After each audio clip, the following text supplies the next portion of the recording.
They were tested. But we weren't going to give up. No, not us here in the Dutch Hall. We would never give up. The girls didn't show up. The band didn't show up. Chargers did. Oh, yeah. A better band did. And a nice guest. The one guest of the four that has proven herself to be my favorite showed up. And my lovely wife. But there's only one more thing you need. Do you know what that is, Dave? What is it? You don't know? Is it the theme song? Yeah, the theme song.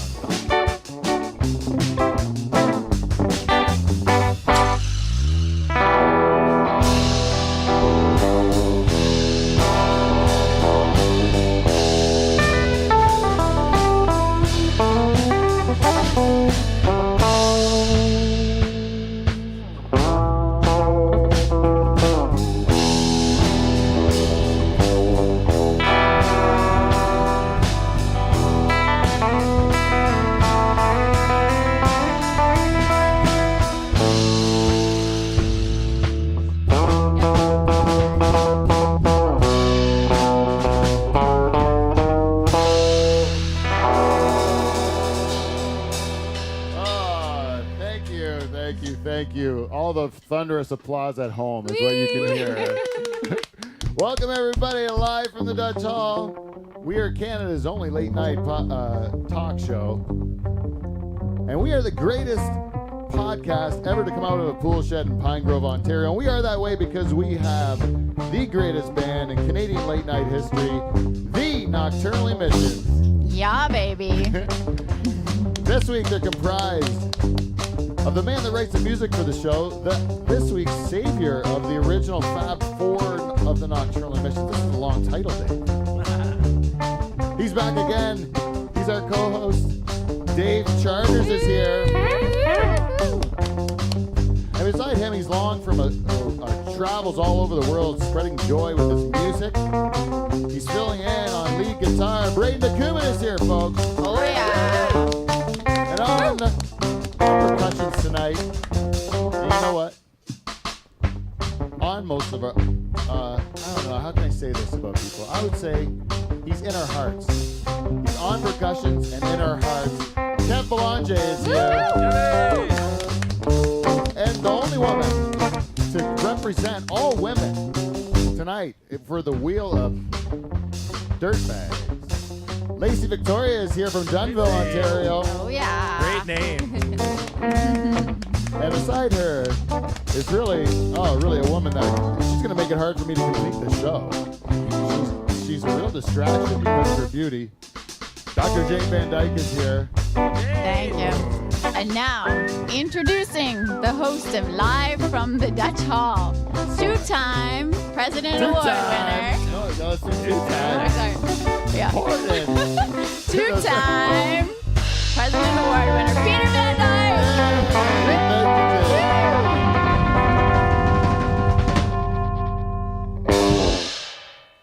Sorry, Jane. I Woo. was busting your chops.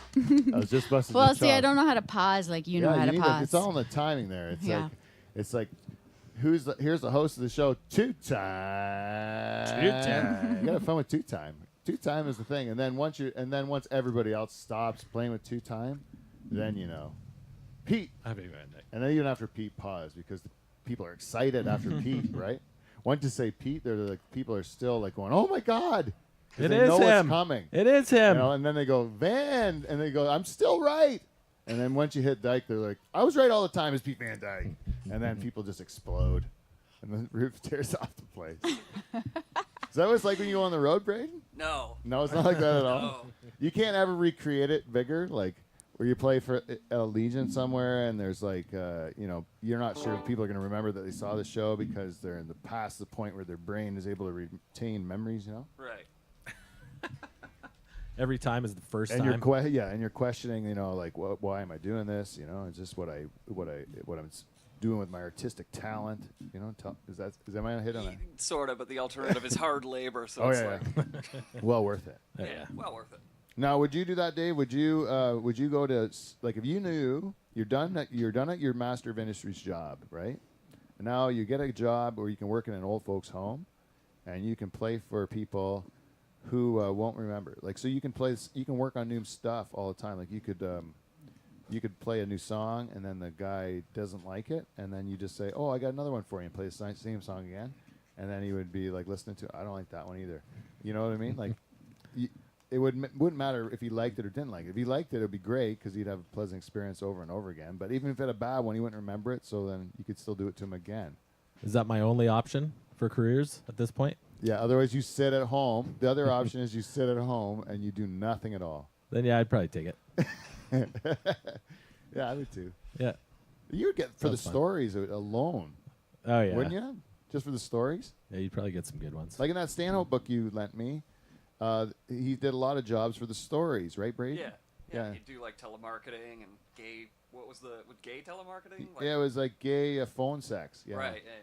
Yeah, like one of those 976 lines. Oh God, And just he for would the stories. Yeah, just for the story. He's like, I'm definitely taking that job. Like, and every job he took, he was doing it for the story or to get back at a girlfriend or to show he could do it. But he never wanted the job. Like, he just would get jobs to like be able to get the stories from it, which I think is awesome. Like Commitment. yeah, it's the way to live life. Don't you agree, Lacey? Isn't life about the stories? Yes. So you have to make things happen, otherwise you don't have any stories. Like if you continue the same process day after day after day, right? You're not gonna have anything to talk about. It's gonna be the same thing. People say, "What's up with you?" And you're like, "Nothing."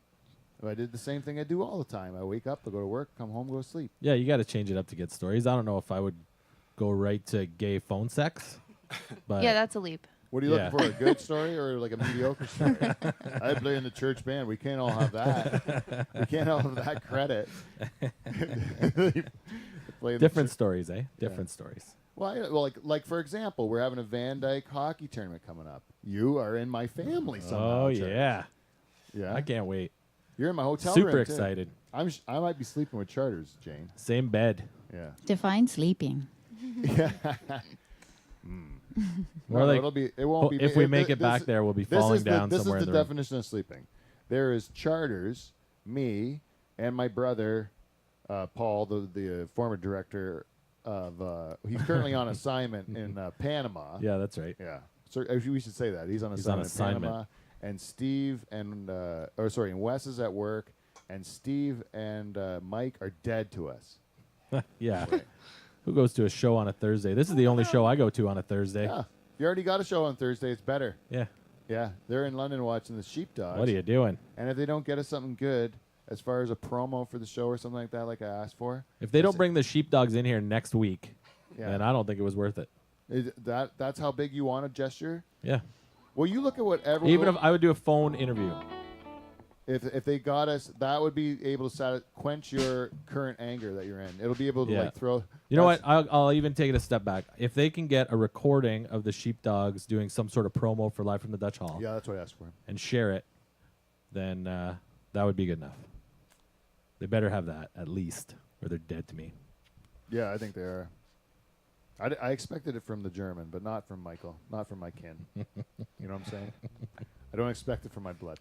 Not on a Thursday, Michael. Not on a Thursday, Michael. You know better. Terrible, Michael. No. Shouldn't do that. Oh. Even Keish showed up. You jackass. Is that Dutch for Kev? Kish. Keish. Kish.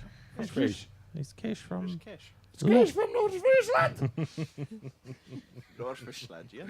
It's Keish from... You know what? The funny thing about when this is an old feedback thing, and we'll get to it before real... We'll get to it before real feedback. But we had sugar. I forgot. Remind me. Feedback? No, but Before we get into feedback, what were we talking about right before that though? Dutch. Kish. Keish. Oh yes, thank you. Dutch. The people in that, the cheese lady, she said that she told Oh, that yeah. story where she had to wear snow pants, and we didn't know what she was talking about, the holes, or the fuck holes, or right? But Yeah. remember when we did the episode for the alarm clock for Valentine's Day? We recorded it on like a Monday or something like that, and it was just us guys around the room, and we did the fuck holes thing, and when we started doing the talking, Kevin asked, "What's the What's fuck the fuck holes?" holes? And then Oh. were you there? You weren't there for it? No, I wasn't. Oh, it was everybody but you. Yeah. That's why it was a good show. Everyone liked it. They were like, that's a perfect show. I don't know what was different about it. Don't change a thing. Yeah. Absolutely nothing. No, anyways, that was really a fun show. And the cheese lady said when she was telling her story, it was about the fuck holes, and she thought that was funny. She loves the fuck holes. Then Bruce Veltri, another guy who gives feedback on a regular basis, he said the same thing. That was the best episode of all times. Was the Really? alarm cock, and then and you started noticing that super fans like that episode because it was all the inside jokes from the show, like the fuckhole bit Yeah. and all that stuff. So people who really watch or listen to the show on a regular basis, The the people real- we like the most. yeah, the people we like the most, the people that give us free gifts and stuff like that, like those people have won our hearts with monetary items, and we like them, right? I like to think, anyways, we'll get into all this in the next segment. But I did want to do one thing before we got into the Wheel of Dirtbags. I don't know. The Wheel of Dirtbags. We have to talk to who is going to be on the panel today and what the rules of engagement are for the Wheel of Dirtbags. Very simple. When you have a wheel show on Live from the Dutch Hall, it's a special occasion.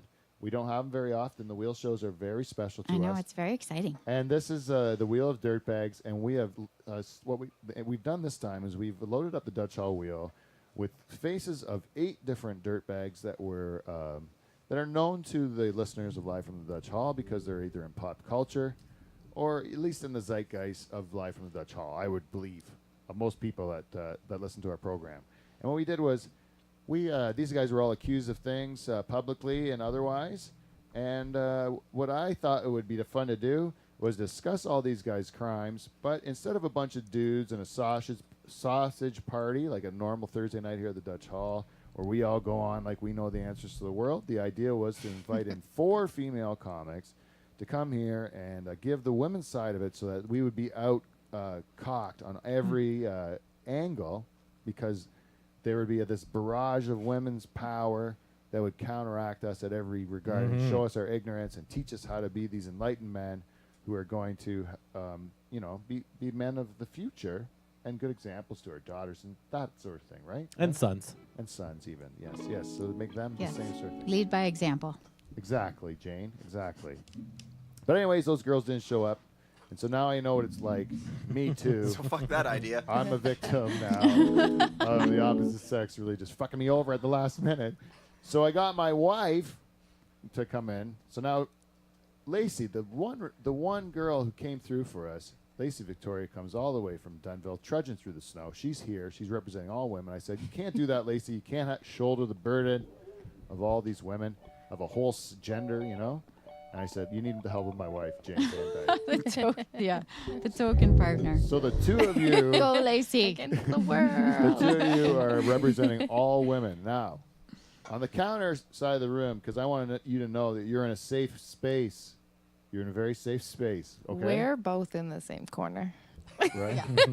You've been feeding us some booze. I didn't feed you nothing. Yeah, you've taken it of your own accord. Taking it of your own accord.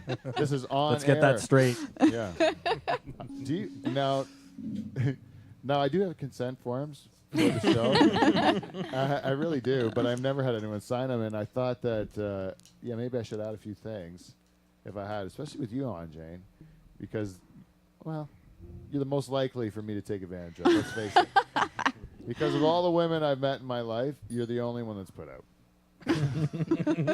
Say what you want. I'm not making any judgment calls. I'm just saying that's a fact. Yeah, this could be interesting, right? Huh? Yes. So we have to. So everyone that's listening to the program probably knows my wife. She's my wife. She's the one that married me. But Lacey Victoria, we do not know. Hi. So we need to meet her before we get into this. Great name, by the way. Lacey Now Victoria. is that your birth certificate name? Part or of is it. a Facebook name? No, it's part of my birth certificate name. And now your friends call you that name? No. Your friends call you the first name, Lacey? Yeah, I normally go by Lacey. And is that your birth certificate name? Yeah. Lacey's on your Awesome. birth certificate. Yeah. But the other one, Victoria is also Your my middle name? Yeah. And then your last name's something different. Yeah. But in comedy, do you go by the last name? No. And So publicly?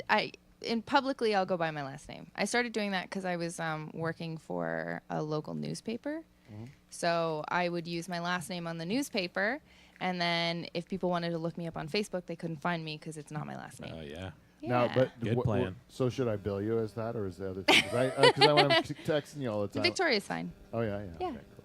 I didn't want to screw up. No, you're doing great. Now you're from Dunnville Born and raised. and still live there. Yeah, I just recently moved back. Right. Yeah. Why did you move back to Dunnville? This is the question of everybody from Dunnville and that used to live in Dunnville are saying, how did a person who got out come back? I moved back to open an art studio to teach kids how to do art. So you're actually gentrifying Dunnville. Yeah, Yeah? yeah, I guess. And I don't know. do you feel part of the community there? Oh, I'm a big part of the community. And is that and it's easy when you grew up in it because you kind of like are aware of the families and A little bit, yeah. I mean, we're we're trying to influence the arts in a rural agricultural hockey town. yeah, but you know So That's awesome. yeah, it works. What's it works. gentrify mean, just to enlighten me? Gentrify? it means like you know how like in some cities like Harlem, you know, it used to be like rough back when we were young. Like they would make jokes about Harlem. Oh, I remember how rough Harlem was. Remember when we used to Oh, like, yeah. hang out back in Harlem? Oh, yeah. Rough. Yeah. Rough neck Boy, of the it woods. was rough when we'd go for a stroll at night. We'd end up in Harlem somehow. And we're like, oh, Dave, I think me and you went to the wrong side of the tracks here. That was back in the day. Now you go there and there's a goddamn organic coffee shop with a guy with a dreadlock ponytail singing about peace and love. Oh, really? Yeah, and he's a white albino, and he's a white albino guy, and you know he was born in like Wichita, Kansas. You know, So Harlem's been gentrified? yeah, Is that what you're saying? that's what I'm saying. Brooklyn's another good example. You know, all the places that are like they're inner cities that are like they when they were a city. And it was just like people were like living there so they'd be close to work, or it was cheap. It used to be cheap to live in a city because you were living in a fucking box on top of each other, right?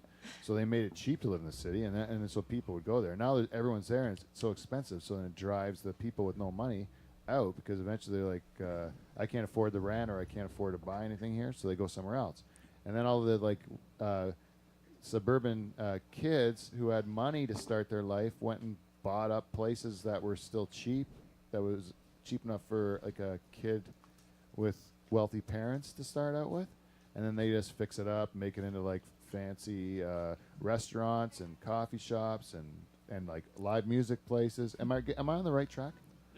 Bada boom, you're gentrified. Yeah, and I think they're doing it like in is that what I still don't really know what it means, but Like, you could take downtown Brantford has been remember rejigged. Brantford when we were in high school? Yeah, it used to be all the drug dealers and all that downtown. Yeah, and now they're harder to there, find but now. they're just in.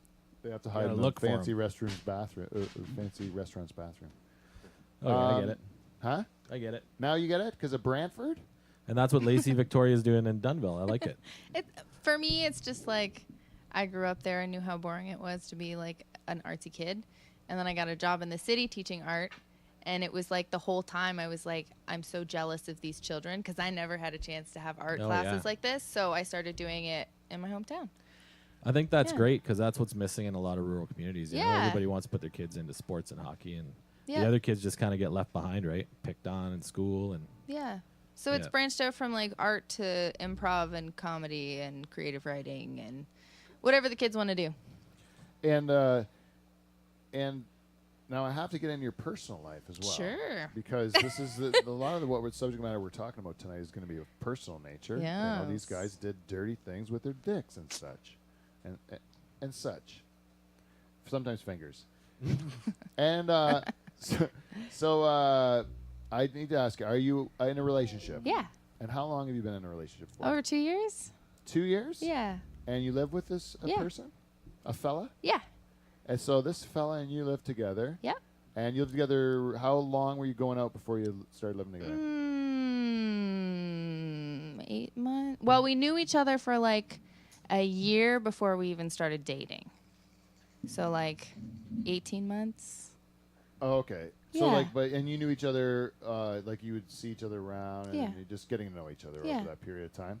And then you decided, I'm going to make this serious. Yeah, he's a good guy. And when you decided to make it serious, that also meant moving in together at the same time. Sort of, yeah. Kinda? Okay. Yeah. No, that's normal. A Most natural people do that, progression, yeah. That's yeah, you're like, I like this guy. I'm going to see him. Keep an arm's length from him. Keep it loosey-goosey, right? Yeah. Now, this guy, the whole time, I'm going to key in on this fella first. Sure. And then I'll make it vague so if you're implicating him in future stories, it won't seem like him. Oh, okay. But this time I'm really going to nail your current guy. Oh, okay. Okay, just to warn you. Sure.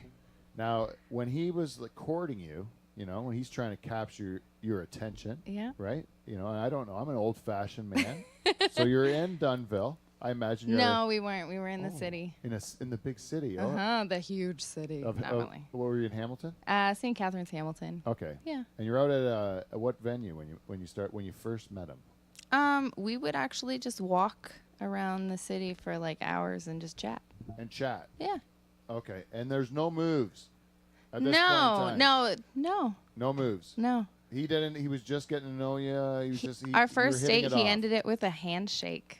And I respected that because I Classy knew that move. meant that he was serious. Yeah. Yeah. You don't handshake a girl. You could care less if she would say no. Yeah. Like if you're like, hey, I don't care if I ever see this girl again. I'm gonna try to kiss her because I'm like, at least I get something from it. I understand that mentality. I mean, especially in a world of like dick pics and. Yeah. This guy gave you a handshake.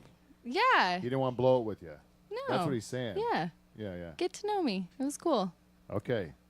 That in itself is a move, right? Yeah, it Yeah, is. absolutely. Yeah. Yeah. But he's established himself as that he's in it for the he's going for the big. He's Yeah. serious about this. He's Like, looking for a home making run. A big He's play. taking all the pitches till he gets the right one. Yeah. He's making a big play here. That's what he's telling her right off the hop. Now this is the first date. Yeah. Now you're happy. He's happy after the Yeah. handshake, right? Yeah. And then how long before you asked for the second date? Well, I don't even remember.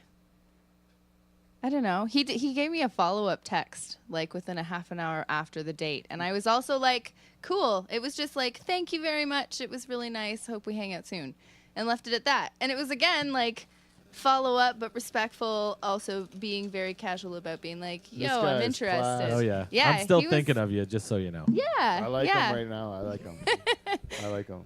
So okay, this guy's making all the right moves. He's doing all the things right. Okay, now Does he make the first move on you? You make the first move on him. Physically, I'm talking. Oh, here. he made the first move. He made the first move. Yeah, but like again. This is a kiss. I'm talking. Yeah, I'm a yeah, a gentleman. kiss. So, I mean, this is probably, I feel like this is probably outrageous in the world we live in now, but we didn't kiss for the first time until like 6 weeks of just like actually seriously dating. Because it was just like, we just want to get to know each other. So this is a date where you would go to a movie or go to Yeah, we go to a movie, we go to dinner, we would like old I don't know, fashioned. This is like, art this is the show old- stuff. Oh, yeah. Like, yeah. This is what I didn't want any of the bullshit. Like, Yeah. you know what I mean? Yeah. Why would you? Yeah. That seems like really normal. Yes. Like everything you're saying just seems like this is normal. This is what I remember dating to be like. You Yeah. would just be like, like I thought you had to like ask a girl out, and then you like figure out something to do, and then you do it, and then maybe try to like kiss her in the car or something. Yeah. And then then some guys this is true. Some guys in high school are like, hey, why don't we go to Mohawk Park? And then we'll bring the girls there. And then so one time I'm like, okay, I'm driving. I got a car. I had this Mercury Monarch, 1976. Oh, it was Beautiful. a beauty. Yeah, you remember the Monarch? Oh yeah. It was my uncle's car. He bought it for $500 and it had like 2 bench seats, one in the front, one in the back, right? So like even the front was a bench, right? So it's like perfect for Mohawk Park. So we go into Mohawk Park and park there, and my buddy is in the back like finger banging his girlfriend, and then I'm like in the front just like sitting there with this girl I just met, you know. And this is my first girlfriend. Do you know? Oh, you know the story, anyways. This is before you, Jane. So that was the first. Yeah. Anyways, I told the story on air before, but they. Anyways, she. I in the front, and then one time I remember, and then eventually I fingered her too because. Well, that was the first girl I ever did that for, and it was like in those days in the '90s. Lacey, you might not remember this because you're younger than us. I like how you said did that for and not did that to. Huh? You know, you did it for her, not to her. Is that what he said? Yeah. Oh yeah, that's what I felt. I was trying to give her as much pleasure as possible, but it was really just like exploration. Like, where is it? Where is it? You know, and you just keep going down this like path. Waistband so high. Yeah, you'd never. The belly button was well below the button of your pants, so you had to have your hand to the elbow down the girl's pants before you ever got to the wet spot. I mean, when I touched hair, I thought I was there, but I wasn't even close. I was just below the belly button. You had to go like way down, and I'm like, I didn't know it was that close to the bum. Like, to be honest with you, but I mean, this was.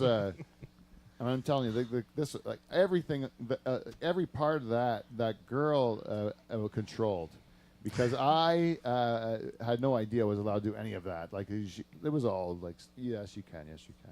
You know, like I can't remember ever coercing a person. That's why I have a hard time, because I have no experience with women at all. Right? Like from my thing, I met one woman, married her, and that's it. When I tell stories about girls, it's like when I was like 15 and 16, you know. Like a young guy. I didn't do anything cool. It's like, oh, I came in my pants when I kissed her, you know, like, it's awesome. You know, I don't have any like good stories. But anyway, so your boyfriend, now before your boyfriend, you had did you date a lot of other guys? Not many other guys. I was one of those people that it was just like, I either like you or I don't like you, and you're either going to waste my time or I'll give you my time. Is this the longest relationship you've ever been in? No, my relationship previous to that was like 6 years. 6 years, okay. Yeah. So that's good to know, because you find guys and you're like a long-term girl. Yeah. Yeah. Yes. Yeah. Old-fashioned. Yeah, I guess. And you appreciate old-fashioned values. Well, opposed to like common day values, Yeah. Common, because old-fashioned values is the guy who shakes your hand and Yeah. you know, walks you home and opens the door for you and doesn't send you pictures of his dick. Yeah. Right? Those are The highlight of those details. Yeah, just stuff like that. It's amazing the mentality. It seems like there's two kinds of people. Like you can split them up. Like the guys that'll take a picture of their dick are those other kinds of guys.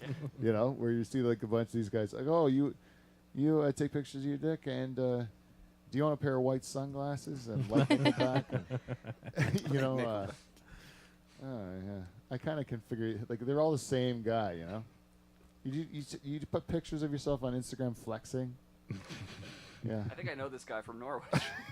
Yeah. They're all the same guy. And then there's the people that think that's ridiculous, right? Which is the rest of us. Yeah. I hope those are the people that listen to this show. I really do. I hope no one listening to the show takes a picture of your dick on a regular basis, but I'm sure they do. But please tell me why you do it. I don't get it at all. Yeah, send us an email. Yeah. livefromthedutchhall@gmail.com. So I think we got a good idea who Lacey is. So this is the person who is defending all women. On the other I like it. and Jane, who is her backup, your backup, right? Yes. You have very little experience with men as well, right? Very little. You've dated. You dated some dudes. Let's face facts. Yeah. Teenage years, though. That's like so ridiculously naive and. I know, that's what I mean. Like, so your only memories are like of like greasy teenage horny guys making a move on you, right? Yes. And you It's have no better. You have then the rest of your life you get to live a life where you're still surrounded by men. You're a 5'3", like nothing. You weigh nothing. You know, you're like a tiny little woman, right? You walk around amongst giant like creatures. You know, that are way bigger than you. Like, I can't imagine you being your size and walking around and seeing, like, these giant creatures who all want to bang you, you know? Like, they all want to, like, bang you, You right? can tell just by the way they look at you. Right, and she deals with the general public. So people will come into her, like, they'll, like, the community all comes in to see her. Hey, to see her. So, like, every dirtbag in the whole town. Oh, it's really interesting. right. That first handshake. Sometimes you get the good ones over the up and down, and you get the ooh, like it's yeah. Because when you're that dealing you with ignore. when you're dealing with the whole community, you got to deal with the whole community. So you got to deal with the nice guys, you got to deal with the angry guys, you got to deal with the crazy guys, you got to deal with the Kevin. the really dirty, filthy guys, right? And so you have experience as well. That's invaluable, that like a perspective that you would have, where you would have to experience things that Dave and Braden and Kevin and me would never have to experience. As far as that perspective of like True. walking around, like could you imagine if there was another species of human that was like remember they're supposed to be in the Smithsonian Institute. There's these like 8 foot tall cadavers of these Native American, like these indigenous Americans that had like. They were 8 feet tall, and they had 2 rows of teeth. They had 2 rows of teeth in their mouth. If you go and do a Google search, you'll see it. They'll show you pictures, and they keep them hidden because they like eradicated this like species of human, right? And then because they were like threatening. But imagine if the whole world was these guys, like 8 foot tall guys, and they're walking around, and we're just here too, normal guys. And then these guys just come around like NBA basketball players, just fuck you anytime they want, you know? That's what it's like to be a woman all the time. Right, Jane? Well, not really. Hopefully, people hold themselves Yeah, I know, but I'm saying if we don't want to. right. Like, you're at the risk of trusting every lunatic in town. Yeah. Like, that's what I mean. Like 99% of us are cool. But that 1%'s a real piece of shit, you know? Like, I'm scared of that guy. Yeah. Right? Yeah. All it takes is one of them. And you don't, whether they're under any influence or whatever's, Well, the evening pursuit they decide Yeah. you're at the bar, you just never know. This is the woman talking, right? This is a woman talking. I'll tell you what I mean by that. She's saying all these things. They have a weapon in their pants. It's like telling them all the time to do horrible things to every woman, right? It's like saying, do it now. Do it. See, and we don't understand that because You don't have a dick. we don't, Yeah. The dick is awful, right? we don't know Like, what's I mean, going it's on like- in your Like, brain. tell me, like, if we would just say to a woman in an elevator that we just sat in it, like, we're in an elevator just going up to the 8th floor, and we press the button, and then, it goes up to the next floor, and a girl gets in, right? Okay. What's her brain doing? Terrible things. I'll tell you that right now. Everybody's brain's doing it. They're looking, like, every man's brain is going to be looking at this girl in the elevator, and, like, right away, without moving their eyes very much, just a little flicker of the eyes, so you don't see, you want to make it obvious, but you've checked her ass out if she's got her back to you, and now you're just thinking, well, hey, it's just me and her in the elevator. You don't think girls are checking guys out too? No, I don't. Come on. Are you making up scenarios in your we head? are not a good representation of probably that group of women. I don't know. Right? No, I'm But- saying I'm I married mean, to I you. know predatory girls. Okay. Like, There you go. Do you Yeah, have right? a now Like number? now we're getting sexually somewhere. ferocious women. That's a thing. Can you give these guys their number? But no, but like that's interesting, the psyche of that to me. But they're like going after the dudes, like they're like, we're gonna go out and get fucked tonight, and then that's the goal, right? Yeah, I guess. Is that what? There are girls that are like that, like. Yeah, it's for the sex. It's not. I think there's more than you let on, Pete. Yeah. How would I know? I know you wouldn't. We needed the other No, girls. but this being said, I'm married to you, Jane, and you are a healthy woman. Yes. You know, like, and you're normal. You have a sexual appetite like any other woman would. Yeah, but you're not fresh meat. Well, that's what I'm saying. You're in an elevator with a real like good-looking dude. Comes in the elevator. Does your mind look him up and down and Yeah. start imagining sexual scenarios? in that There you elevator? go. Yes, you do, right? Sure, if he's good looking, if he's to my taste. All right. So I'm wrong then. You want to do that? Just not What do you know? lazy. Just not lazy. Just my way. Yeah, that's all right. Okay, so I think we should do this feedback before we get too far on this. Let's do a segment we call Feedback. We got feedback. We got feedback.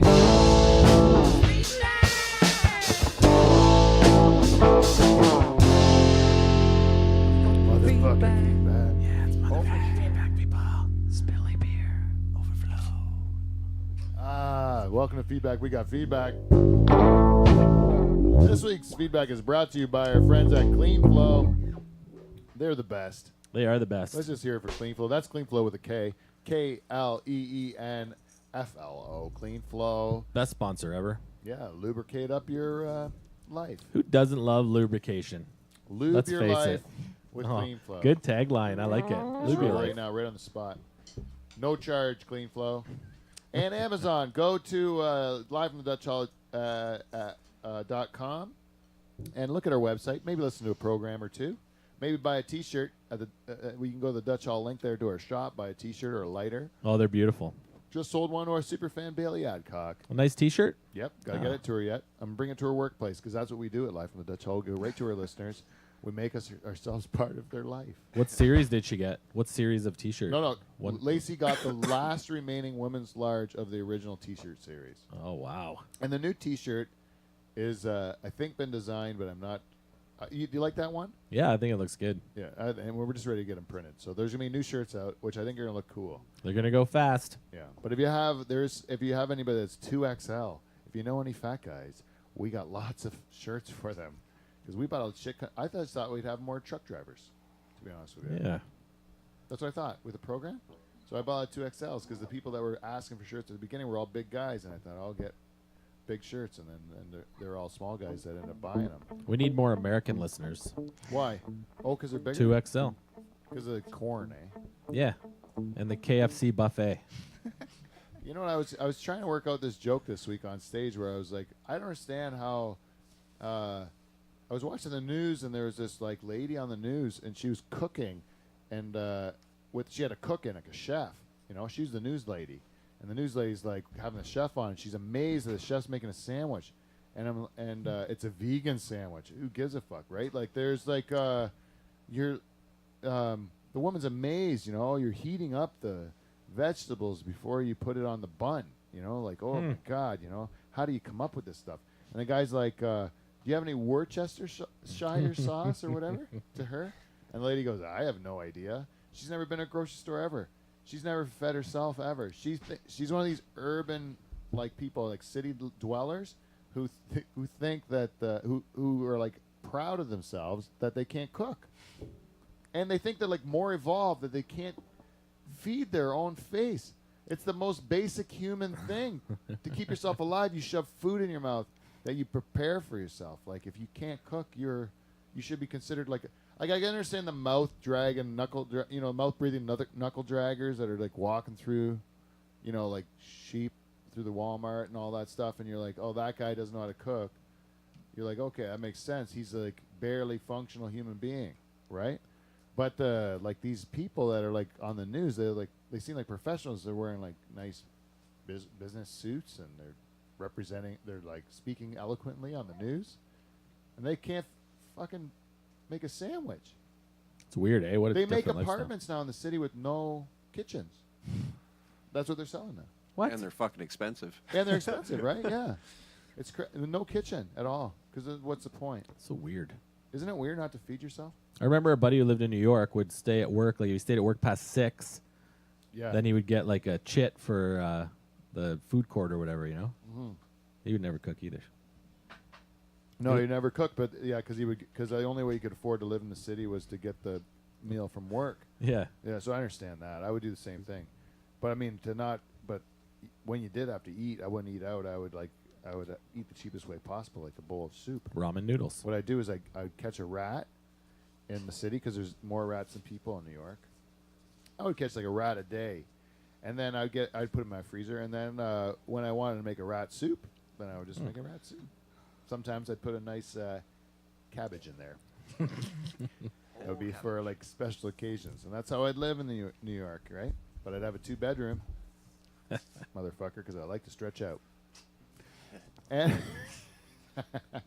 so, what are we going with here? Oh, we did go to the website, click on the Amazon banner, and do your Amazon shopping. Some of that money will come back and help the show because you're on livefromthedutchhall.com. Click on the banner, help the show, blah, blah, blah. Easy peasy. Easy peasy, lemon squeezy. We go next one is, Van Dyke Party Services. Oh, yeah. Oh, yeah, we can't forget about Van Dyke Party Services. You know, most of you people out there, you're good people. You like to have fun. You like to be part of a big thing that's where other people are having fun. But one thing you forget is that your friends and everyone you know are boring, and the things they try to do to have fun are like they suck, and you just wish you had better friends. Yeah, what do you have in an end of the year hockey party? Inviting the hockey team over and the hockey parents? I'll invite all the parents of these kids that and the people that yell and make me uncomfortable to be part of this team that are on the bench. I'll hang out with them for an evening and add whiskey and booze, and around the children I can listen to this jackass I would never hang out with otherwise, but our kids are involved in the same extracurricular activity. Yuck. It's going to be fun to hang out in his kitchen. You know what you could do to make that party a little better? Invite between 5 and 29 Van Dyke first cousins in bright yellow jackets. And all you have to do is send us an email at livefromthedutchhall@gmail.com, and we will send you those Van Dyke first cousins. And all it's going to cost you is $100 of cold hard cash, plus all of our expenses, which will be dear. Very dear. And if you're not 100% satisfied, we will return that $100. But those expenses have run through our bodies and potentially yours. Van Dyke Party Services. Don't live your life in regret. Brought to you by Clean Flow as well. Thanks, Thank you. Clean Flow. Thank you, Clean Flow. And, we do have to mention quickly Norpac. The beef people. Oh, yes. Let's see, Paul's on location. Paul's like, you got to be able to carry on with the show and all that stuff. And I'll admit we had a big technical failure tonight. We're not on video tonight for the first time. Seems like going back to old times, doesn't it, Dave? Yeah, yeah. And I like it. And we said, Paul's like, but what about my Norpac The beef people. commercial? And I said, you know what, Paul? I'll tell all the boys in the hall. I'll prep them before. I'll write it on a piece of paper. We went through it for about 3 or 4 hours before the show, and now these guys know that every time I say Norpac, The beef people. they just have to say the beef people. Thank you very much. And then, our last sponsor of the day, Yarmy Electric. Yarmy Electric. You sons of bitches that listen to this program week after week, you listen to the money that Derek Yarmy, Derek Yarmy, he's not made of money. No. He's not made of money. He owns Yarmy Electric. Sure, you look at him, he's doing good work. He's like he's working with some of the best businesses in the world, is what he's really doing, I think, in my opinion. And he's doing top quality work. And that's you're thinking Derek must be made of money. He's not made of money. He's the money he spends, which is handsome money he spends at Live from the Dutch Hall for sponsorship. He spends for a reason. He says, Pete, my reputation as being an excellent and having an excellent team at Yarmy Electric, it's gotten to be too strong. I want you to curb my business because I love my wife and my children. And you know what I like to do? I like to plant deep and make more babies, and that's what I want to continue to do because I'm fertile, and I feel like if I make more humans, it makes me feel like my balls are bigger and all this stuff. I don't know. I can't explain it to you, but I like it. He's also getting ready for a big hockey tournament now. Yes, he is. He's busy as fuck. But the point is that for Derek, he says, it's important to me. I'm going to give you this large sum of money. Tell people to stop fucking calling me. And for week after week, I've told you this man's busy. I told you he doesn't want your business. I told you that your electrical problems, they seem big to you because it can burn down your house.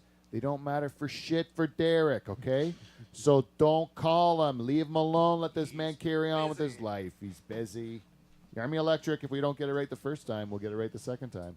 And if we don't get it right the second time, You can go fuck yourself. also brought to you by CleanFlow. I'm going to say even your Army Electric is brought to you by CleanFlow. Isn't that what, look what CleanFlow is doing? Thanks, Clean Flow. Yeah, they're right Changing on the it. world. That's it for ads this week, so we just have to get on to our feedback.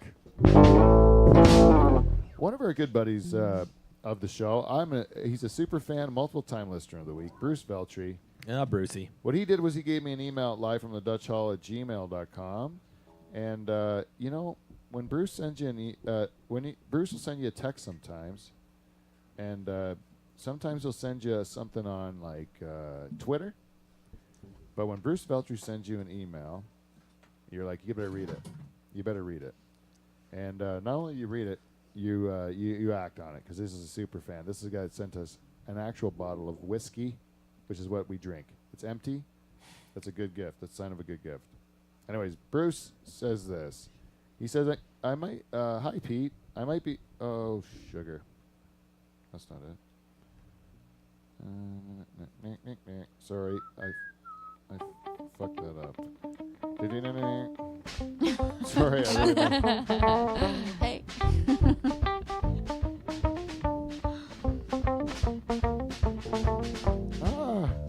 caca poop. Okay, sorry.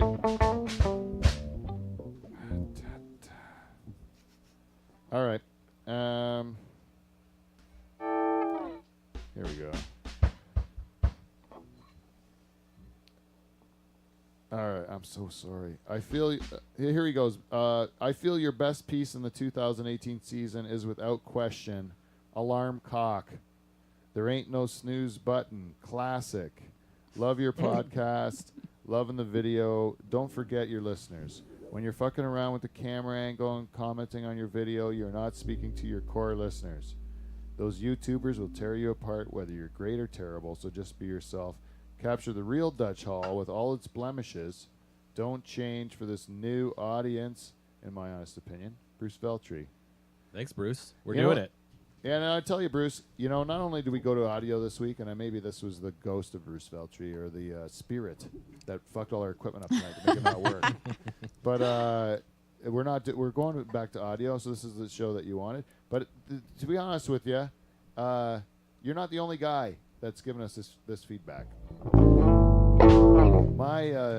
Many of our super fans have said this because they are fans from the audio program. They listen to our audio podcast, and the real fans that listen to the whole episode generally are the ones that are listening and not watching. The people that watch little bits of it, get bored or whatever, do whatever else. But the people that are like driving around, sitting at work, getting stuff done, the guys that are washing dishes, the people that are like driving trucks, those sorts of people listen to the whole program. Those ones are our core listeners, and those are the ones we can't forget about. But the vision of like don't change, I can't promise you, because I'm gonna change. I can't help myself, because you just get bored and you do something different, right, Dave? Yeah, that's right. Unless you want to work at one job forever, and that's cool too. And marry my cousin, have a whole bunch of kids, that sort of stuff. I'm glad you like it. Works for some people. All right, but Bruce, I want to tell you, I really do appreciate that advice because it's honest, and we do have to remember our core people and keep the show shitty. Part of what makes the show good is that it's shitty, because when we do shitty things and we mess up, then people know that we're just like them. Yeah, it's real. Yeah, because we suck too. Yeah, I'm only thinking that everyone thinks they suck. Do most people do that? This is not dirtbag-ish. Yeah. Most people think they suck, right? Yeah. Yeah, okay, cool. You are your worst critic, Right. That's a normal thing, right? You too, Dave? Yeah, for sure. especially if you're into any sort of art, I think, or Yeah. any sort Yeah. of creative. Yeah, Yes, because there's definitely. no like right or wrong, right? So then there's When's it done? when's it done? Yeah, When's anything artistic considered done? Mhm. It could go on forever in, Yeah. in theory. Oh yeah, hey, they see a joke, you know, you just keep working on it, and you're like, it could still get better. It still be it changed. Like there's never an end to it. Like even a song, you work on it forever. It's never really done. You can always like add stuff, change stuff. That's like that's, and you see people sometimes when they're like, "Why is this project taking so long?" And you're like, "The guy's in the editing room for like 200 years because he's like, it's Getting a little bit better. yeah, getting a little bit better, getting a little bit better. Maybe if I just did this, maybe if I just did this, you know, like that stuff is like so infinite. I don't know how you do it. And then there's other people that just have that commitment. They just pump it out, right? Because they have. I think you have to have like someone with like a deadline day. Deadlines are great. That helps. Yeah. Hey, don't you think for art deadlines are important? Yeah, very much so. If a person says you have to have it by this time, then you know, like I can't fuck with this anymore, right? Yeah. I still procrastinate, but Yeah, yeah. I always make an excuse that it's going on in my head. When I'm procrastinating on something I should be doing artistically, I'm always just tell myself like, "Oh, I'm still working on it." Like I'm just sitting here, smoking, but I'm actually working right now because my brain's working, but it's not. It's not the same thing. Anyways, that's Bruce. Bruce, you know, because I appreciate you giving us that feedback. You are our listener of the week. Again. The listener of the week. Yay, Bruce. Hey, you know what? We already mentioned her once in the show, but we would, and it wouldn't be a segment of feedback without checking in with our good friend, the Cheese Lady. Who knows that one? I'll say it badly.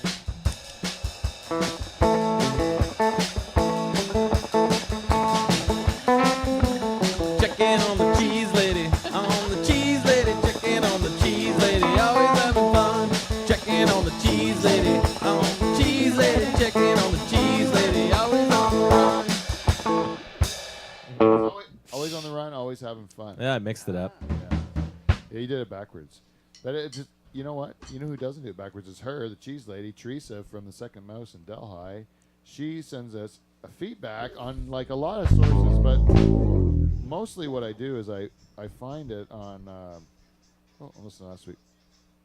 I find her on Podbean. She goes on Podbean now, and she says we did mention in that story last week when she was talking about going to the Calgary, and they asked her if she wanted to rent the room by the hour or by the night, that she thought it was a real shithole or fuckhole. Yeah.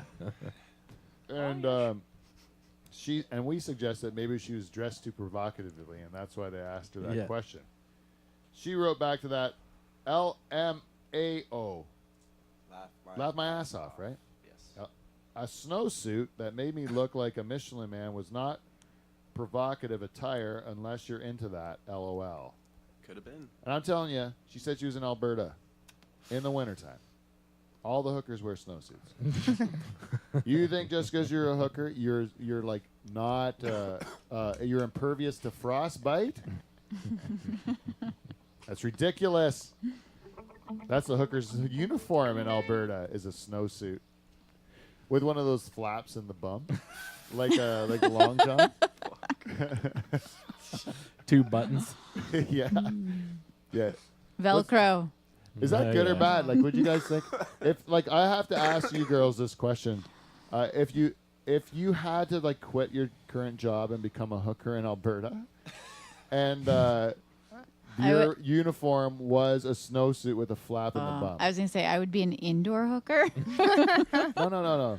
Okay. Okay, something bad happened in your life. You were addicted to like a weird drug that I don't even know about. I'm like, how's she addicted to that? I'm like, I don't know. She found it because she was like, she's an optometrist. She got like a whole source of this drug that she decided to like, you know what I mean? Like you're into something. I'm not. You gone off the deep end, Jane. You're a hooker in Alberta right now, right? Your life has really taken a turn. So, anyways, that's what you're doing. But you get to wear the snowsuit, and your pimp is very nice. He gives you like a nice warm snowsuit with a flap in the bum. Now, my point is, you're turning a trick. So you're getting banged by some businessman, right? Japanese or something. But it's not important. But he's you got the. Now you're sitting there and you're getting rammed by the businessman, and you're thinking to yourself, you know, all I'm really showing him is what's in the flap in my face. You know, then now maybe I'll just have like a cheeseburger tonight. Maybe I don't have to hit the, worry about myself as much. Maybe it's a benefit as a hooker, to work in Alberta because you don't have to worry about your physique as much because you're wearing a snowsuit with a flap, right? Like if only time I banged you, Jane, was when you were wearing a snowsuit with a flap. So the only time I had to see any of your body, the only part of your body I'd see was the parts I see now, or when I'm having sex with you, I'd see the square of your bum and vagina, right? Do you need to do sit-ups? No. That's all I'm saying. I might eat an extra cheeseburger or two. You know what I'm saying? You don't have to worry as much. It's a perk to the hookers in Alberta. That's why they all go there. Yeah. I'm sure there's a reason why they do it, Or maybe the drug addict is enough. Drug addiction. Sorry. Let's go to our... Is that it? No, we have one more guy. One more guy. Fuck. We have one more guy to talk to, and he is our good buddy, the Haitian dwarf.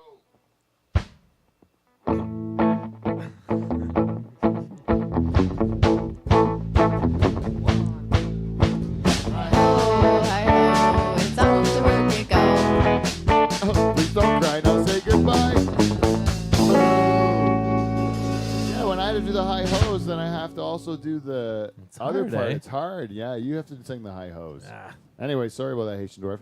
But, every week on iTunes, our good buddy, the Haitian Dwarf, gives us feedback. And this week is no exception. This week he gives us 5 stars. I have no idea. Boo. He gives us 5 stars, and he says, in this episode, you can hear Pete rap and sing. Pete is quite talented at comedy. That's his. Thank you very much, Haitian Dwarf. And that's it this week for feedback. We got feedback. If you'd like to, please go to livefromthedutchhall@gmail.com. Send us an email. Tell us what you think of the show. Or you can go on Facebook, Twitter, Instagram, LinkedIn, Snapchat. Friendster. You can go... Tinder. Yeah, Tinder. You can find Eves Van Dyke. Just tell Eves, give me a message. And then, we'll get back to you, and we'll put you on the show if we can, and give us some ideas. And if you want to buy a T-shirt, all that stuff, good. Thank you for helping the show. Now we have to get to the main attraction of the show, which is the Wheel of Dirtbags. Wheel of Dirtbags, folks. This week we need to go through. We have put 8 filthy men, on the Wheel of Dirtbags, and we have to start from the top. The wheel consists of Bill Cosby, the grandfather of sexual assault, some call him. Next on the wheel is Matt Lauer. He is a dirty douchebag. Beside him, a surprise on the wheel, Marky Mark Wahlberg. I expected more from the Funky Bunch, but Marky Mark was the one we put on the wheel. James Franco. Philip Burke.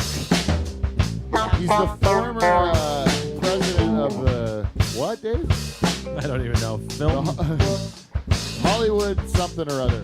Foreign press. Foreign Press. Hollywood Foreign Press Association. Thank you, Jay. And Louis C.K. Beside Louis C.K. is the douche from Headley. The douche from Headley. And our last person filling out the wheel, Dave, the Rooster Charters. And this is our Wheel of Dirtbags. Now, the Wheel of Dirtbags, and the rules of Wheel of Dirtbags, one thing has to be clear. Lacey and Jane have already been established as the 2 people that will be representing all women in the world. And me, Pete Van Dyke, I will be representing all men. And not only that, no, I'm going to rephrase that. I will be representing these 8 men on the wheel. Now, this is important to note because Pete Van Dyke himself does not endorse all of these people, though I might endorse some, depending. I'll tell you even when I'm doing it, if I'm doing it like as the devil's advocate or if I'm doing it as Pete Van Dyke, right? But I am actually having to play the role of defending these men like their lawyer that has to say like, come on, you have to understand their side of it, right? So even though I might not agree, I'm still going to be taking that side on this show. So you're an ultimate dirtbag. Yeah, I am Times representing 8. the dirtbags. Right. 8 times. Okay, 8 of these dirtbags I will represent. Okay, so even if you're mad, you might be mad at me, but remember that I am playing the role of representing these 8 people. Some of them undefendable. Okay. No sex for you. Okay. No, you haven't heard what I said yet. You might think I'm really nice at the end of it. Okay, so like, we're gonna spin the wheel. The first wheel of dirtbags. Let's see what lands on. Oh, we get to, this ended up being such a sausage party as it was because the girls didn't show up. Like a lot of them didn't. But this one here is meant for us to redeem ourselves as men because we too are victims sometimes of sexual assault. And this is with regard to Philip Burke. Philip Burke was the first person that landed on the wheel. Philip Burke is the former president or head or chairman or whatever of the Hollywood Foreign Press Association, which it does the Golden Globe Awards, right? The Golden Globe Awards, right? And Brendan Fraser was promoting a movie or something like that, and he was quoted in GQ magazine, and Dave Charter sent me the article. And Brendan Fraser, who I got to tell you, I have always been, I always had a problem with Brendan Fraser, and I'll tell you why. George of the Jungle? No, it wasn't George of the Jungle. It was a fine movie. It was the fact that my wife claims that she's not sexually attracted to Brendan Fraser. However, my wife has admitted that she had a dream that she had a shower with Brendan Fraser. A shower with Brendan Fraser, right? In my teenage years. You dreamt about it. And it was the school ties Brendan Fraser. It wasn't the fat guy chasing the mummy or anything like that. It was the school ties Brendan Fraser. That shower with my wife in your dream, right? Yes. Now, was there any? How far did he go with you? I don't remember. Probably pretty far, that fucker. All the way. That's what I'm saying. He probably went pretty far, and I don't like it, right? But in this case, I had to put aside my feelings of Brendan Fraser and tell his story. Okay, so Brendan Fraser, he was one time he was doing one of these meetings like for the where they announce the Golden Globes or for the presenters or whatever. It was like a luncheon or something like that. And this guy, Philip Burke here, this old guy, this smiley old guy in a suit or whatever, comes up to Brendan Fraser, pinches him on his ass. Now, this account of him being pinched on the ass by the guy has been said by both parties. Correct, Dave?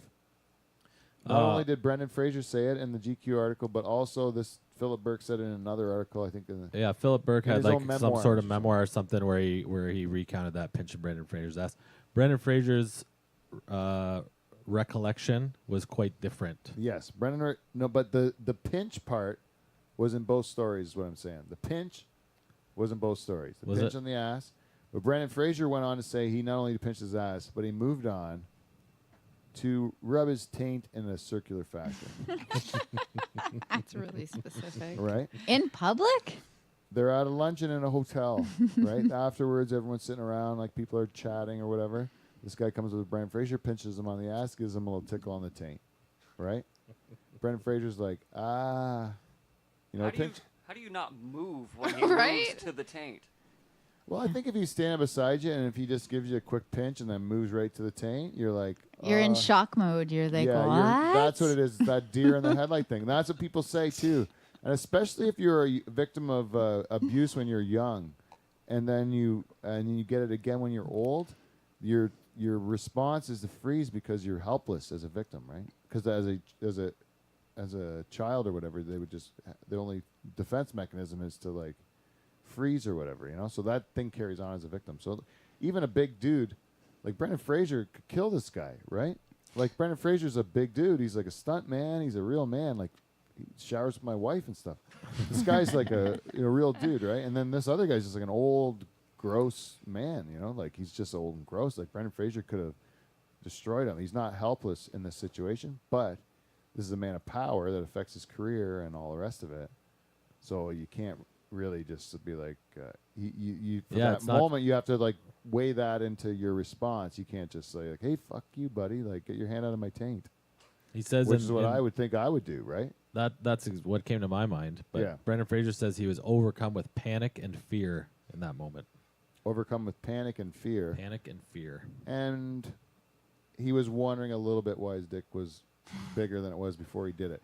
And so it had to enter into his mind a bit. No, that's victim Doesn't shaming, it right? doesn't say that in the No, it doesn't say that article. in the article. That was my ad lib. I'm sorry.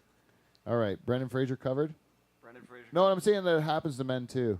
Is what I'm saying. That's right. And the effects in Brendan Fraser's accounts are similar to what the effects are to women, right? Yeah. Right. Well, yeah. So how do you feel Okay. about Brendan Fraser?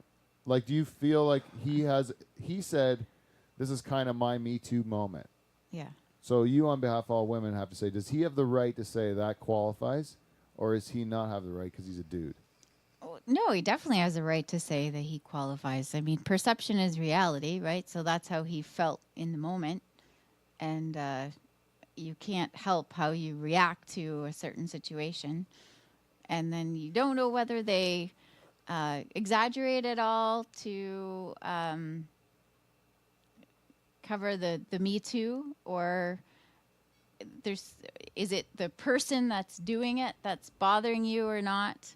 Because you react differently to different people depending on your relationship to them. Right. Well, that's it. In this case, it's a perfect example of a guy who's abusing his position of power, right? Yes.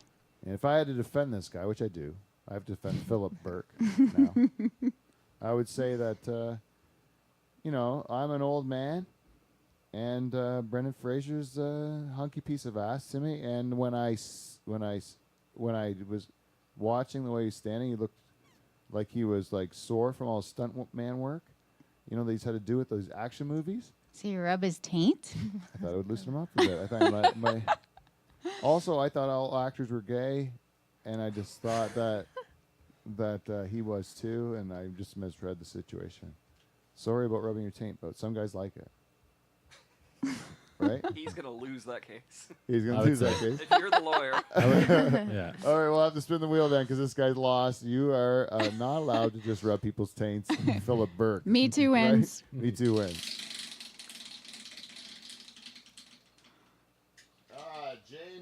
James Franco. James Franco is next on our list. Yeah, what did he do? I haven't heard about this at all. Is Well, it new? James Franco, let me enlighten you a little bit about James Franco. This was another one of these situations where it was at the Golden Globes. Golden Globes are coming through on this all the time. He was up for the award for that show. What's his movie? Oh, the other guy, or no? Why artist. him? No, the artist one. Disaster Artist. Oh yeah. The Disaster Artist, right? That one about the room. Yep. Yeah. And anyways, he won an award or something like that, and he was presenting or something. And he was wearing a button, and it said like he's one of the dudes wearing the button, say like I agree with the women, right? And then once he did that, a whole bunch of women started going to Twitter and saying like he's a hypocrite for wearing the button because he's a real dirtbag, right? Oh. Because like he's a real dirtbag. And then Ali Sheedy, who he directed in a play, sent out a tweet saying like that takes real, or like I forget what the tweet said because she took it down right away, but it was something along the lines of like he's got real balls to wear that, or I'm surprised they let him wear that or whatever, given his reputation. All right. Anyways, so it's vague. My recollection is vague, but then specifics that I've read are that he filmed a movie, which was an orgy scene in a movie, and some of the actresses were pissed off that he thought he was taking liberties with his position in the orgy scene. Not only did he like make them do things that maybe they didn't feel they needed to do, but also he fucked one of them, I think. Oh. Which I think they thought they were going to get fake fucked, and they got real fucked in the movie or whatever. And it could just be like this Daniel Day-Lewis. I'm saying it's really method. he's just a he's- method actor, yeah. right? But that's one of the things. And another girl said that he made her give him oral sex. Made her? Yeah, made her give him oral sex on a date or something. Those are two things. James Franco responded by saying that he disagreed with the girl's recounts of the events, and but he didn't want to give any like his side of the story because he felt like he agreed with the movement so much he wanted to not like get into this he said she said thing where they discount victims, because he wanted to still be able to empower the movement. He didn't want to like go against it. Plus he didn't see the benefit because everybody would shit on him anyways, no matter what he said, right? So what do you think? Does James Franco have a case? Now, what he's been accused of is making girls go into a dirty sex scene in a movie and maybe having sex. Now, I don't know much about acting. Have you ever acted before, Lacey? No, not really. You haven't acted? No. So Like if improv. if you were in a movie, though, you were offered to be in a movie, James Franco, let's say you didn't know what I just told you, and James Franco offered you to be in a movie, and you're like, this is a good, James Franco is a pretty big Hollywood name. I'll take it. You got to take advantage of it, right, to be in a movie? I don't know. I have previous knowledge. Oh, right. Now, you wouldn't do a orgy scene in a movie? No, Probably that not. would not be So you're my out thing. at that Yeah, point that in would. time. That's a big out. Well, that's the difference between you and these girls, isn't I it? guess. Right? Yeah, good point. Because these girls agreed to be in an orgy scene in a movie. But that would be definitely a position of power. Right. Yeah. Right? And if they're- Especially if you're coming, like you said, where you're like, oh, all of a sudden you're like so excited you're going to be in this movie. Don't you think some of them really fuck and some of them pretend fuck? Oh, no. You just have to talk about that before you do it in the scene. You can't be like learning that in the scene. No. That this is a real fuck scene. I'm like, oh, I thought it was. By the way, Yeah, no, sorry. I completely had like an R2D2 in there. I didn't even expect. I'm going to take an R2D2 out. So anyways, I don't know. So the one thing is, if a guy says, I don't want to like defend myself, like Charters, well, he's going to get his moment. So like Braden, if I said to you, Braden, isn't it true that you're raped a bunch of girls? Right? I'd probably Wow. say no You'd say immediately. no, right? You'd Yeah. say no. You wouldn't say, I don't want to give credence to the things. No, or I wouldn't beat around the bush and say some weird answer like that. No, It you'd seems say like, weird to me. just flat out tell the truth. I'd be like, no. Like, yeah. Also, do you think that men are do you think that there's the other aspect of it was the blowjob, right? Like the forced blowjob, right? Mm-hmm. So, in order for a man to get you to give oral sex to him, right? He's got to communicate this to you in some fashion, right? Ideally. Right, and then in order for the penis to go into the mouth, you would have to somehow there would have to be some sort of agreement, unless it's just like you're taking the head and forcing it into that position. You know what I mean? Yeah. Or a bit of a blackmail position, I suppose, if somehow you feel like you have you to. have to because you're Oh, like- coerced, Yeah. through coercion, right? Yeah. I feel like it's Right. your only choice. Yeah. Or there'd be some So there's negative lots of consequence if you didn't. emotional or mental abuse or coercion could be a factor. Yeah, so that's the thing. It's not. This is something I wanted to ask you as girls. You go on dates, and men have to make moves eventually, right? Yeah. And then as the moves progress, you move up the scale: first base, second base, third base, like that, right? Right. And so, in order for the guy to suggest you move to this base, right, where you're doing oral favors for one another, you have to bring it up somehow in some way. Yeah. Right? You have to either it be oral or maybe you ask with your words, or you Body language. you just point your dick. You don't just pop it in. Yeah.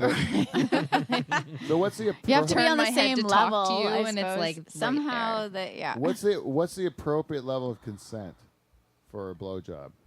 What would you say is the appropriate way to go about asking for a blowjob?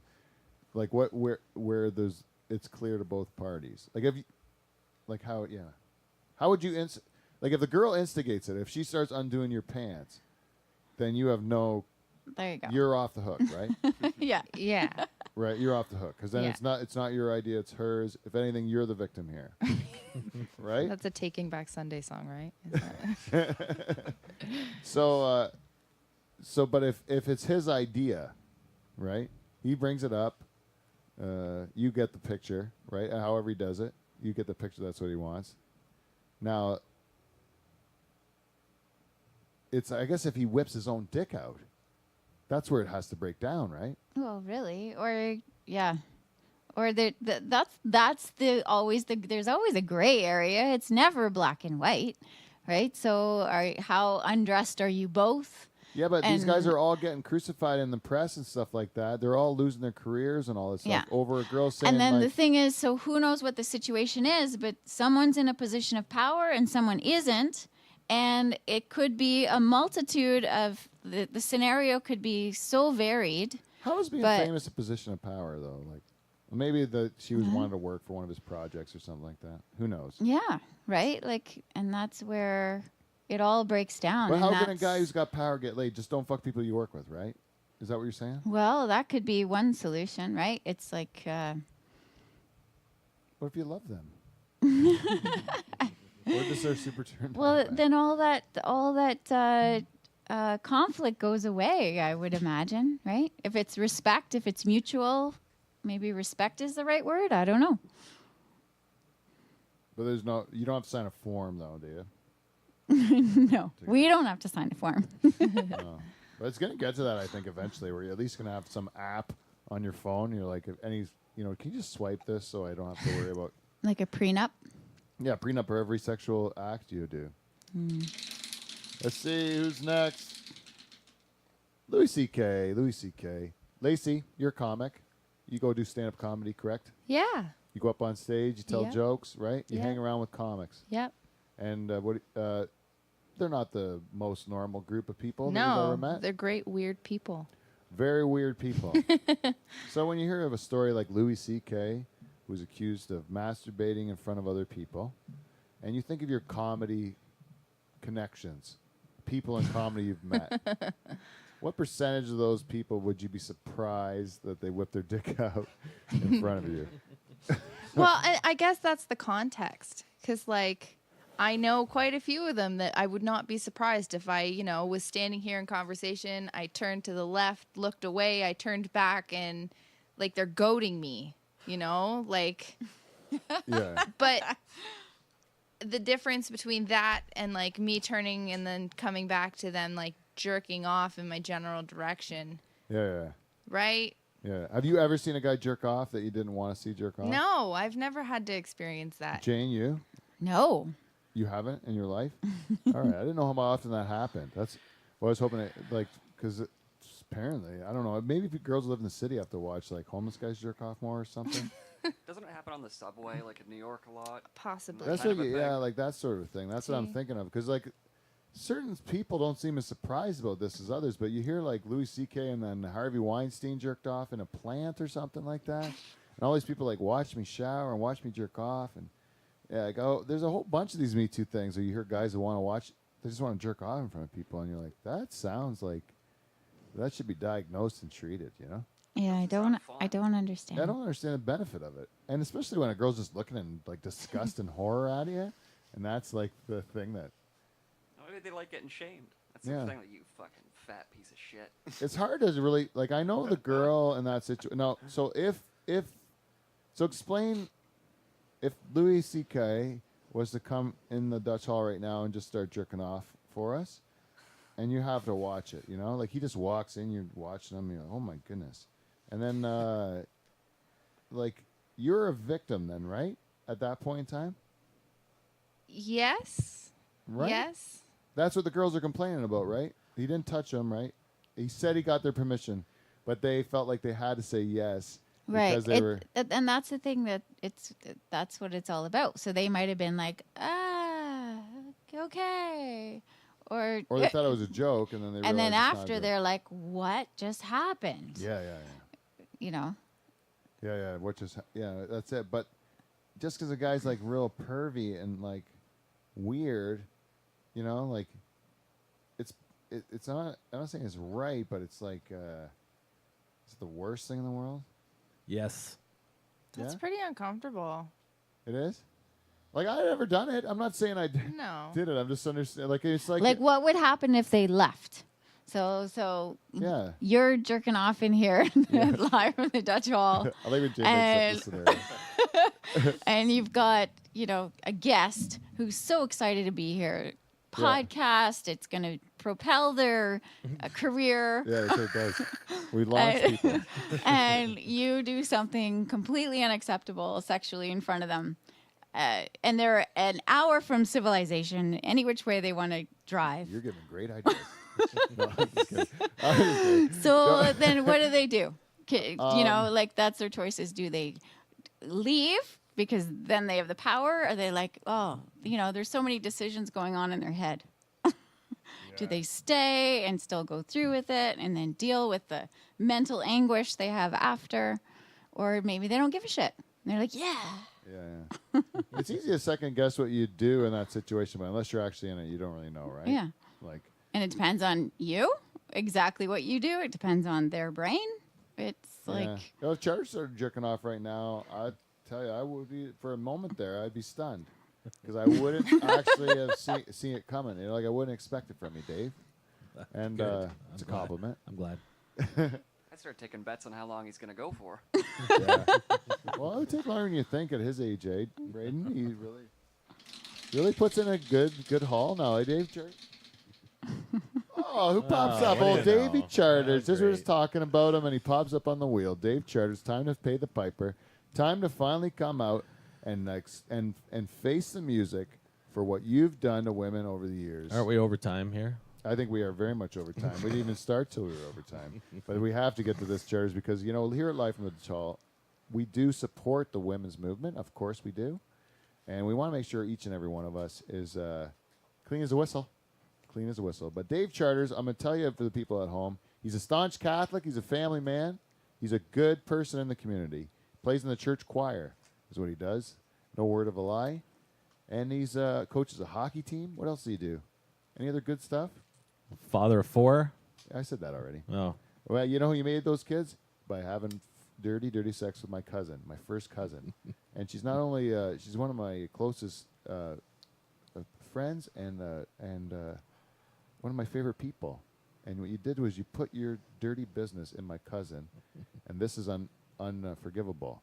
And after talking to my cousin, and I asked her about your misdoings, she said you have sexually harassed her countless number of times. Countless number of times, Dave. are those the words she used? Countless. And I am here to say, Charters, I'm here. I didn't defend those other guys very well, but I'm going to defend this guy, Dave Charters, right now. Because the reason that Dave has sexually harassed my cousin, which I don't like, is because he's a good man. He's a good man. He's a monogamous man. And the way a monogamous man in a long-term relationship gets sex is they sexually harass their long-term partner. Correct? Is that true, Jane? I concur. Lacey, your guy, you've been 2 years. No, I His wouldn't say moves there's any harassment involved. What's his move? Yeah, that's a strong now, word. I'm saying, what's his move yesterday? Like the last time you've done it, what was his move? I'm trying to think. Yeah, exactly. Oh, I was sleeping. Yeah, and what did he do? He just nudged you with a boner? He had like a morning wood? And Little he, poke. No, Gave it's you a a pulse. snuggle. The old alarm cock. Yeah, that's the line block Yeah. move.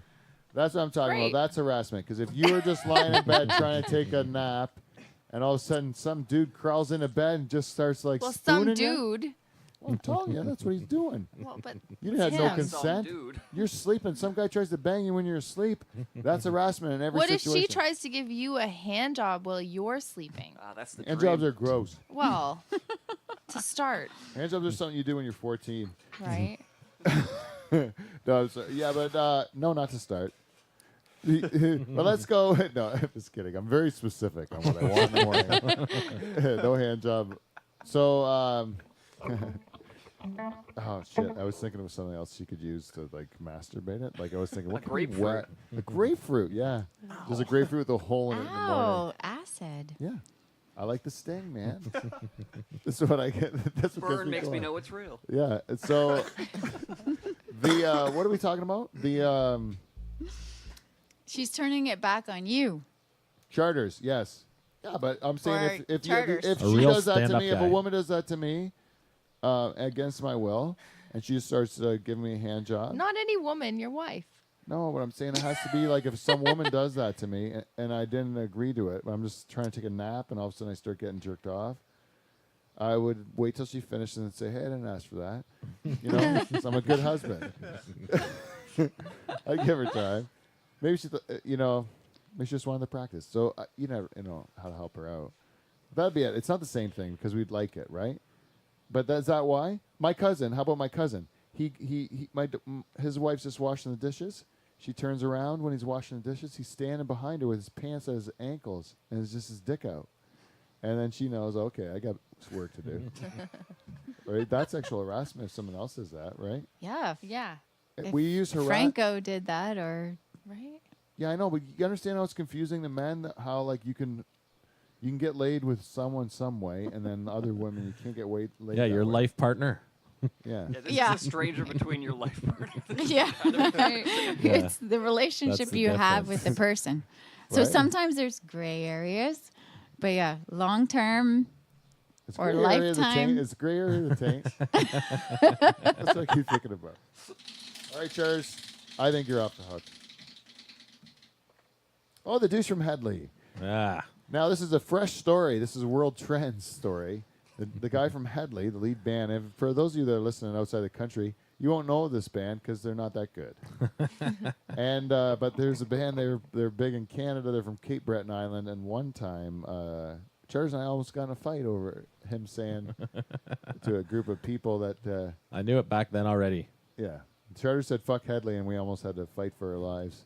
We like got into this like hotel room in Chicago, and we just wanted to see if there was a party, and there was a party, and all these guys from Cape Breton Island. You guys ever do that where you find a hotel and you just go up every floor and listen when the door opens? You're like, oh, it sounds like there's a party down this hallway. Let's go see what's going on. That's what we did. Yeah, after Lollapalooza, we're like, I don't want to go back to like our friend's house. I want to go to this hotel. There's a lot of people from the concert. There's gonna be a party somewhere, and we found one. It was Yeah. great. And we were getting along with these guys from Cape Breton Island so well until someone started playing Headley. And then Charles goes, what is this, Headley? Fuck Headley, right? And then all of a sudden, it's like quiet. Everyone stops talking. You could hear the needle on the record. And then everyone's like, what did you say? You know, like, as these guys, this is their hometown guy or whatever. And then Charles is like, fuck Headley, right? And then some other good dude just goes, yeah, fuck Headley. And then it kind of everyone went back to talking. And we're like, whew, got away with that one. Dodged a bullet. Yeah, because we were drinking their booze in their hotel room. We were not There's really like 20 of them and 2 of us. in a position to say, well, fuck Headley. But anyways, this guy from Headley, the lead singer, they have to go on hiatus now, Headley, because the lead singer's been accused of multiple allegations of sexual assault. And this is the one thing that I will not defend this guy, because I heard the account of one of the girls, and I was like, this guy is the worst kind of dude, right? The worst kind of dude.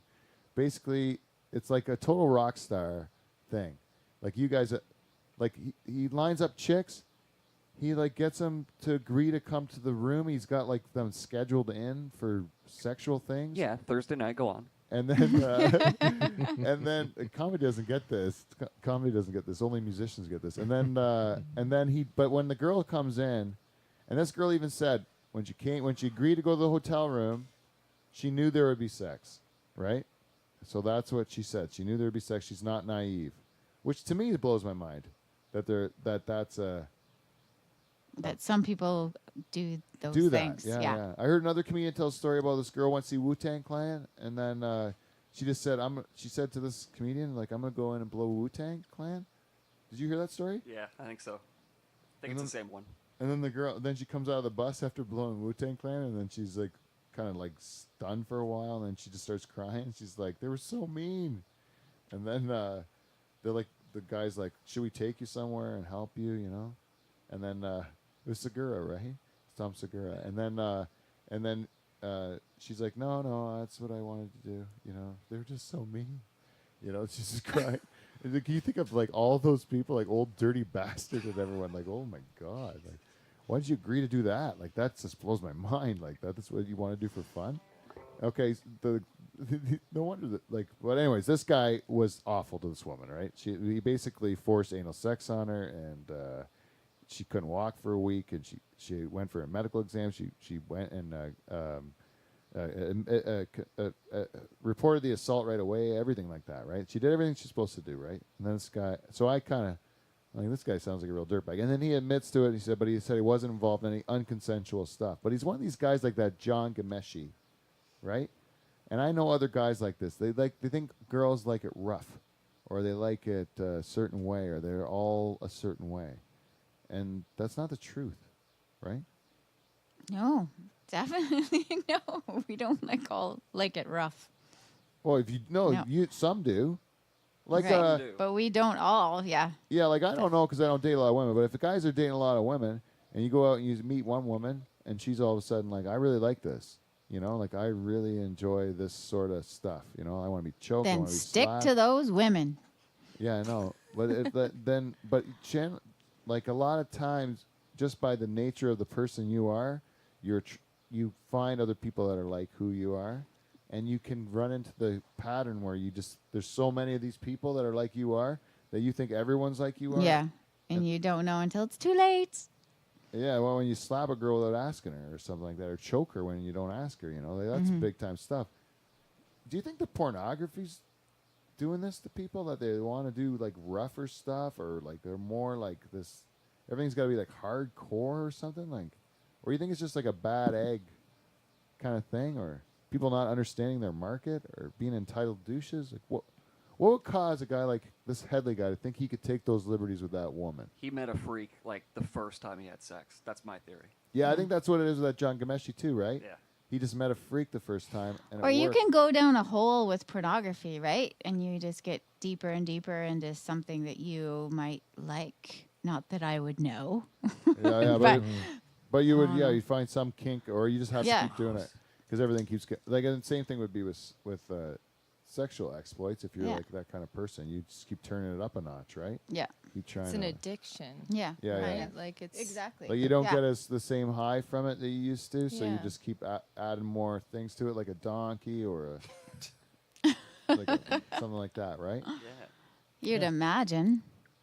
Well, he's undefensible. The only good thing to come out of this sexual assault is that we will no longer have to hear Headley for a while on the radio. Hooray! So everyone's Woo.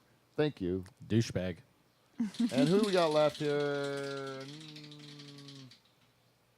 Did we do Bill Cosby yet? No. No. Let's do Bill Cosby.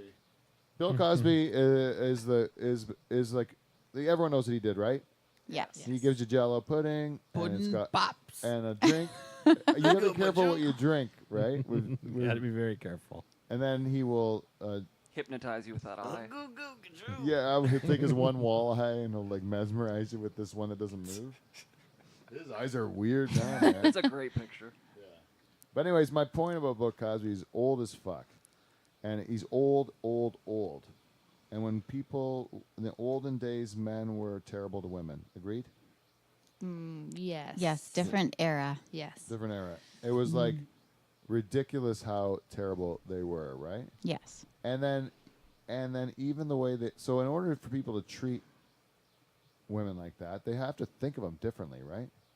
Like the whole society, like he probably went 60 years of drugging and like having his way with women, right? Nah, maybe not 60, but say 40 years. That's a long time to get away with drugging and like having your way with women, right? Mm-hmm. And allegation after allegation of him getting away with this stuff. And everybody kind of thinks it's cool. He does a bit on Spanish Fly. He's got this idea that it's like Aphrodisiac. this is an aphrodisiac. Did he have any allegations against him, like in the 70s or 80s or 90s? Yeah. Through There- everything, there was people that knew this inside the show business. Yeah. There was always a chatter behind the scenes that Cosby was a real dirtbag behind the scenes. Like he would cheat on his wife. He would. Because there's lots of men that don't do that, right? So it doesn't, the era that he lived in doesn't really get him off scot-free, Oh. right? Good point. Right? Because there were other So- guys in the same era that didn't drug and. Yes. Yeah, Okay, just now because society was different and men were treating women differently than they do now, that the things he did were wrong in any era, It was never okay even then to drug women and do things to them, I would say. Even That's your then. opinion? Ridiculous when you just Maybe say if that. you look at the stats and the percentage of But there was a time in the 70s where people would roofie girls all the time because it was new. How about that? Probably Quaaludes and stuff. where Quaaludes it's- or something like that. Yeah. And then there was like part of the, like people would be like, yeah, we go out, we have Quaaludes with the girls, and then we have sex, right? And that's like a night out because the drugs were new and they didn't know what they're doing. And meanwhile, then girls would start to get drugged, and then I don't know. Never okay. Never okay. No, you're not allowed to drug people. Even if you just drug them and you don't touch them, you just look at them. You know, you just look at them sleeping. That's still like a horrible assault. Yeah. Like if someone drugged me and they didn't touch me, but they just like watched me sleep. You're like, you can't control my life for that moment in time. Yeah, that'd That's still wrong. be like a horrible invasion. Yes. And the only last dirtbag is Marky Mark and the Funky Bunch. You know, Marky Mark, I just want to say he's on the... did I do Marky Mark already? No. No, Marky what did he do? He didn't do nothing. He was in a movie, and they said that he's got to, like... they had to do some reshoots at the end, and he got paid like $150,000 to do the reshoots. And his co-star, Michelle Williams, she got paid like $1,000 or something. And then, so they were saying it's like, how come this guy's getting paid $150 and this girl's only getting paid like $1? This is an example of how women are not getting paid as much as men, right? And but like the girl also said she would do it for free because she just really wanted the movie done. And the director himself, who's a man, and a lot of other male actors also did it for free. So that it was really just that Marky Mark's agent was better, and he worked this stuff out in the beginning so the guy could get money. And they made it into a pay equity thing, right? And I watched a program about this, and there's these bunch of these news ladies, like Fox News or something, like the one of those blonde girls that are like really serious about everything. They have a bob cut. No, they're like hot blondes with, they're all the same. Fox News. Yeah, like Yeah. the Fox News. Anyways, this Megan Kelly, I think, was this one, and she's got a couple other hens on, and the one girl says that like in 1950 something, women got paid like 58 cents to the dollar of a man, and then now all these years later they're at 82 cents. That's only like a half cent a year or whatever she said. We can do better. We can do better. And then all the women agree, we can do better. And then they proceeded to say all the ways that men could do better to get women more money. Right? That's how I took it. My point is, do women have a responsibility to get their own money, or is it men's responsibility to make sure they get paid as much as other men? You know what I'm saying? Yeah, I get it. Like as if you're doing the same job, you and me are doing the same job, Lacey, then and I go and ask for a raise and you don't, I'm getting paid more money than you, right? It's like a reward for initiative. Yeah, it's a reward for initiative. And I think most of the time men have a partner maybe who's counting on them getting money to like get a better place or whatever, to show that they can like live a nicer life. And where women don't have the same pressure on that. They don't have a guy that's saying you need to make more money. They have a guy saying you need to like do things more sexually, adventurous, right? We do the things that money can't buy. Like, come on, like a woman would never go to a man. A man has to go to his boss and say, like my wife's sister got a bigger house. I need a raise. But a man never goes to his boss and say like, my neighbor's wife took it in the ass. I need something for you to get my wife to take it in the ass, and it's free. You don't need anything. You just need to convince her over time. It's free, it costs nothing, right? But everything a woman wants costs money. So the man has to go ask for more money to get it for her, right? And But everything a woman can give the man, it all just involves like her generosity with her. And what kind of household is this where the man works and the woman doesn't? Is that what you're saying? No, I'm saying even when a woman works. Even then.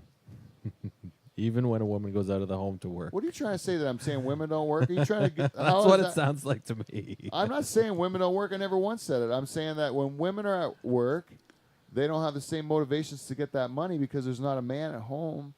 Like, even though he has a job too, Dave, both people have a job. Are you happy? Okay. Both people in my scenario have jobs. All right. But I'm just saying that the wife's sitting there saying, me and you don't have enough money to get a house like my sister's, right? And the man saying, I don't give a shit. I'll live in a hole. Are we going to fuck or what? So do you think it's about motivation, or do you think it's about assertion?